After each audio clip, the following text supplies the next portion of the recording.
Почитувани пратеници, почитувани граѓани на Македонија. ВМРО ДПМНЕ беше на власт речиси 11 години. Направи многу реформи и крупен исчекор напред во секоја сфера. Се решија многу проблеми, се работеше многу и се добија и многу позитивни резултати за многумина над очекувањата. Македонија немала власт со поголем учинок и напредок од оваа во овој период. Сепак, во последните неколку години очигледно бевме предмет на операција на надворешни центри со цел промена на власта. И покрај тоа, на последните избори, народот гласајќи ни даде најголема доверба. Но со понатамошни напори и покрај јасната победа и покрај долгогодишниот воспоставен принцип на коалицирање на победник со победник помеѓу партијата со најголем број освоени гласови во земјата и партијата со најголем број гласови од албанската заедница во Македонија. Со прекршување на овој принцип, кој беше јавно баран токму од оние кои го прекрши, како и со понатамошни чекори спротивни на деловникот, законот и уставот, при изборот на председател на собранието и особено спротивни на волјата на мнозинството народ во Македонија, со примена на аргументот на силата и моќта, се издействува ново мнозинство, а наскоро и нова влада. Непринципиелно, на сила и недемократски. ВМРО ДПМНЕ и Коалицијата за подобра Македонија направија се што е во наша моќ до моментот до кој не беше јасно дека одејќи понатаму, Македонија и граѓаните во неја ќе имаат многу поголема штета од колку корист. Личните и партиските интереси повторно ги ставивме под државните интереси. Главната причина за оваа надворешна операција беше нашата политика во однос на барање на фер решение за проблемот со името, кое не го добивме. И како резултат на тоа, се уште не ја добиваме заслужената покана за членство во НАТО и преговорите за влез во Европската Унија, кои беа и ќе останат стратешка цел на ВМРО ДПМНЕ. Сепак, покрај оваа стратешка цел е и фер решение, а не наметнато решение кое ќе не обезличи како народ, како нација и како држава. Од новото мнозинство очигледно се очекува поинаков пристап по ова прашање. Времето ќе покаже кој бил во право. Вчера и денес слушнав многу фалења и ветувања за тоа колку ќе биде поубаво на Македонија со новата власт. Како ќе тргнела економијата, домашните фирми, вработувања, демократијата, судството, владењето на правото, платите и така натаму. Од секогаш, познат манир на СДСМ бил многу ветувања, а мал учинок. И не само што себе се фалат до бескрај, туку и бесрамно го девалвираат целиот наш труд и резултати направени досега, заради кои во 10 изборни циклуси поред народот даваше најголема подршка токму на ВМРО ДПМНЕ и Коалицијата за подобра Македонија. И истовремено, СДСМ трпеше 10 изборни порази поред, вклучително и на последните избори. Во овој дводневен вознес и изблик на верување и во собствените лаги, сакам да ги подсетам СДСМ што тие ни оставија, а што ние ними оставаме. Бидејќи времето ќе помине, па ќе се споредиме, а што е најважно, и народот ќе не спореди. За почеток ќе кажам дека ние во 2006 затекнавме едва 1 милион евра на сметката на буџетот и веќе по неколку дена активирани извршни судски решенија, таложени долг период во износ од 30 милиони евра. Така што, уште во првата недела се соочивме со наследството наречено блокирана сметка на буџетот. На почетокот на оваа недела, буџетот имаше 180 милиони евра, од кои во меѓувреме се исплатија околу 50 милиони евра за субвенции за земјоделците. За разлика од нив, оставаме полна каса и здрав буџет. И тоа со значително намалени даноци, од оние кои што ги наследивме. Затекнавме закон за данок на додадена вредност во кој на десетина сектори стапката им беше покачена од 5 на 18% ДДВ. Ги намаливме на 5%. Во тоа влегуваат ДДВ-то за лекови, ДДВ-то за јавен транспорт, за земјоделски препарати и механизација, за компјутери, за туризам, за масло за јадење и повеќе други. Затекнавме високи даноци и ги намаливме на ниво што минатата година Македонија беше прогласена за земја со најниски даноци во светот и воведовме рамен данок од 10%. Истовремено, со намалени даноци, намалувајќи сивата економија, добивме многу повеќе приходи во буџетот. Сега, после изборите, имаме веќе конкретна најава за 80% зголемување на персоналниот данок на доход за оние со повисоки примања. Тоа значи, за оние кои имаат високо образование и со својот труд и со својот интелект се избориле за повисока плата, освен ако работодавачот не одлучи да им ја зголеми бруто платата, тие ќе земаат пониска нето плата. Не знам дали беа свесни за ова гласачите на СДСМ кога гласаа, но ќе следува зголемување на персоналниот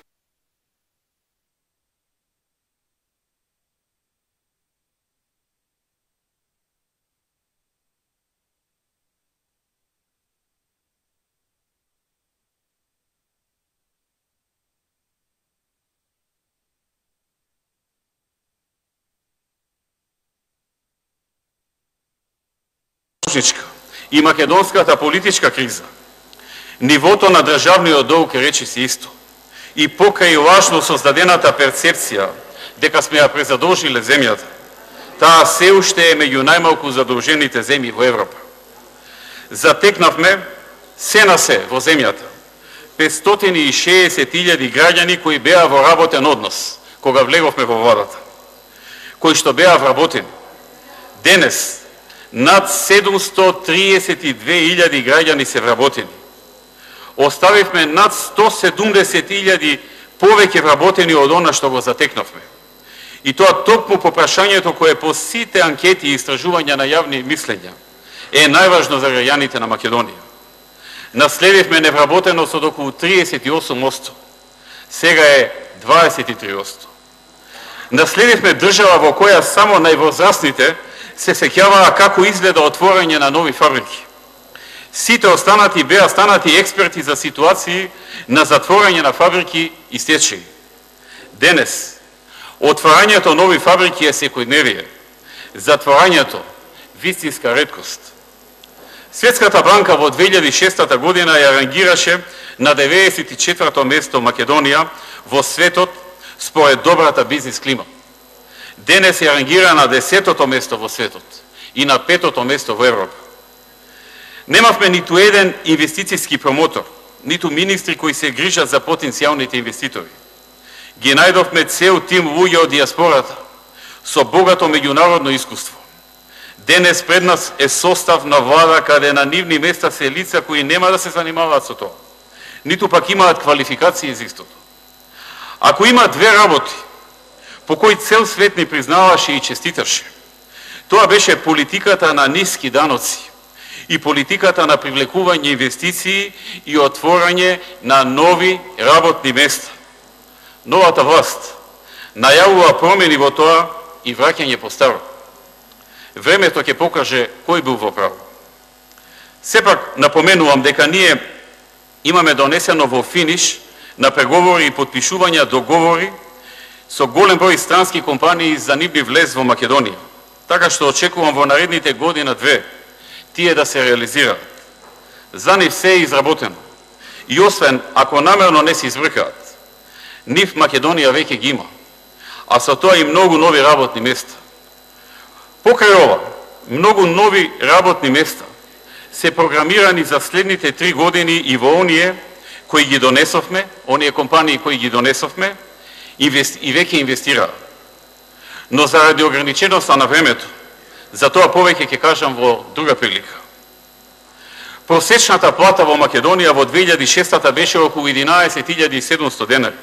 Денес е околу 22.700 денари. До 2006 владата на СДСМ одбиваше со закон да определи минимална плата. Едноставно, иако синдикатите бараше, владата одбиваше. Ние воведовме најпрви на околу 8.000 денари, а денес е над 10.000 денари со нагорен тренд програмиран во законот. Најниските пензии во Македонија пораснаа за повеќе од двојно, поточно за 106%, а просечната за околу 80%.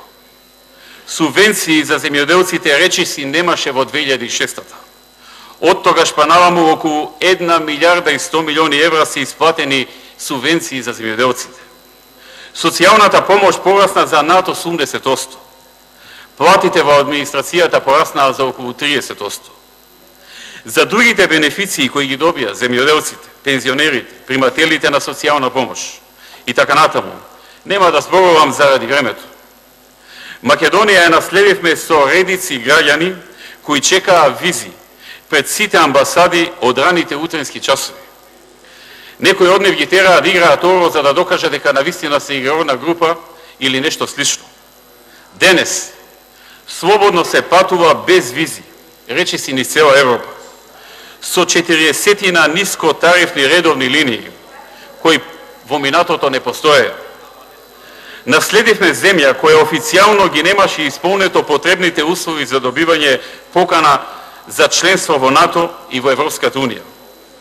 Од 2008-та за НАТО, а од 2009-та за Европската Унија, пречка беше само името.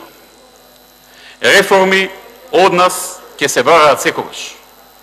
Сега новата влада, гледам, се сили дека ќе ги направила новите реформи препорачани од Европската комисија. Ние направивме многу реформи и подобрувања и во судството, и во администрацијата, и во медиумите, и така натаму. Сите беа уредно прегледани и одобрени, а потоа и пофалени од Европската комисија. И овие што следуваат ќе бидат такви. И пак по 3, 4 или 5 години Европската комисија ќе препорача нови кои ќе се спроведуваат. Реформите се континуиран процес. И така треба да биде. Единствено е смешно кога некој кој доправа треба да ги спроведува, гледаш дека се однесува како да реформите и светот започнуваат и ќе завршат со него. Наследивме земја од СДСМ, која беше на дното на 105-то место во светот по индексот на корупција. Дојдовме од 62-то. Дури неодамна во Скопна на двореција ни го вошија тоа.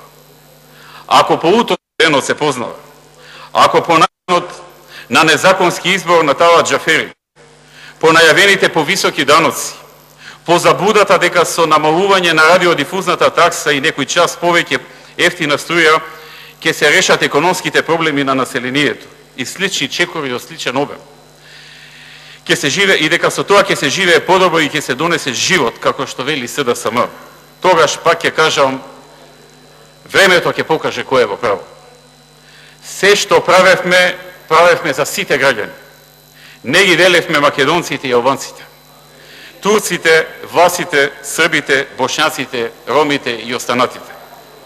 Тоа што некому му беше потребно да создаде негативна перцепција кај албанците за нас и лажно да не представи како националисти, како некои кои не ги почитуваат албанците или се пак против нив, е краткорочен успех, затоа што нашите дела, нашето создадено, нашата грижа, нашите проекти, помош и секогаш пружена рака за подршка ќе останат, кога оваа вештачки создадена магла ќе се крене.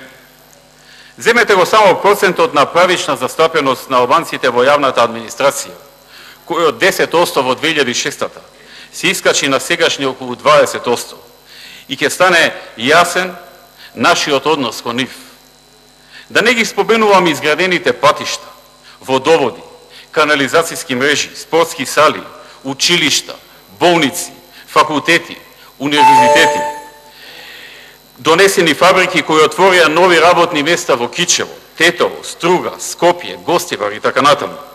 Да не ги споменувам земјоделските субвенции, покачените пензии и десетици други привилегии и подобности за кои албанците во време на СДСМ можеа само да ги сонуваат, а денес им се придобивка и стекнато право.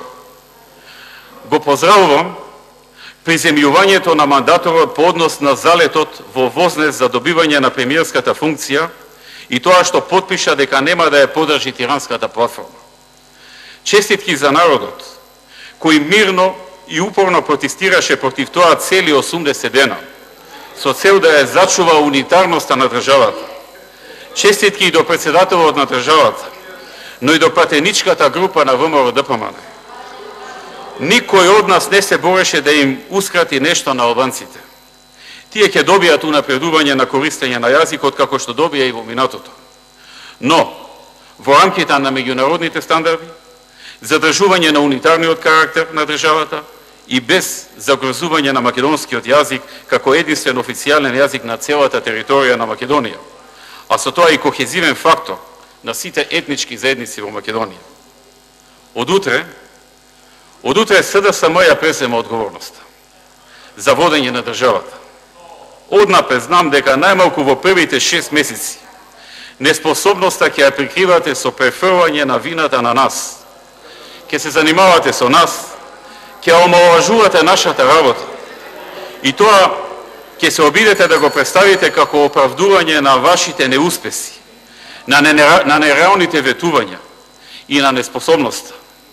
Но после 26 години демократија, народот е толку свесен и толку искусен, што тоа нема да ви помине. ВМРО-ДПМН будно ќе го следи работењето на новото мнозинство и силно ќе се бори за интересите на државата. Државниот ќе остане пред партискиот и личниот интерес. Членството во НАТО и во Европската Унија ќе остане приоритет, но и грижата за фер решение на спорот со јужниот сосед. Народот и понатаму ќе може да смета и да се потпре на ВМРО-ДПМН и коалицијата за подобра Македонија, кои ќе останат на браникот на одбраната на државните и националните интереси на Македонија, но и во функција на развојот и напредокот на државата. Повикот за предвремени парламентарни избори останува отворен.